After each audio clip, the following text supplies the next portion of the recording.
तर आज रात्रीच्या जेवणामध्ये आमच्या सगळ्यांची आवडती तुरीच्या सोल्याची आमटी बनवायची होती, म्हणून आम्ही मायलेकी शेंगा सोलायला बसलो होतो आणि बोलता बोलता कधी वेळ निघून गेला कळलंच नाही. मग नंतर सायंकाळच्या चहाची वेळ झाली. एकीकडे चहा ठेवला आणि तोपर्यंत सोल्याला पण तव्यावर भाजायला टाकलं आणि लगेच त्यात मिरच्याही टाकल्या, म्हटलं सोबतच भाजतात. आणि हे सगळं होत असताना पीठ पण चुरायला घेतलं, म्हणजे आधी पीठ चुरून ठेवलं की मस्त पोळ्या नरम होतात आणि मी नेहमी असंच करत असते.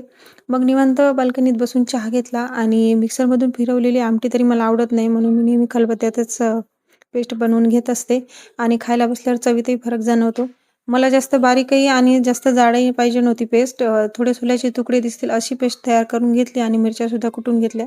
मग फोडणीमध्ये मोहरी घातली आणि नेहमीसारखा कांदा लसूण टाकायचा नव्हता, कारण कांद्याची आणि लसणाची पात होती माझ्याकडे आणि मला तेच टाकून आज भाजी करायची होती. मग पात कुरकुरीत होईपर्यंत परतली. त्यात कोथिंबीर, मिरच्याची पेस्ट आणि सोल्याची पेस्ट घातली. चवीनुसार मीठ टाकून छान उकळी येऊ दिली. तर अशी केली आमटी.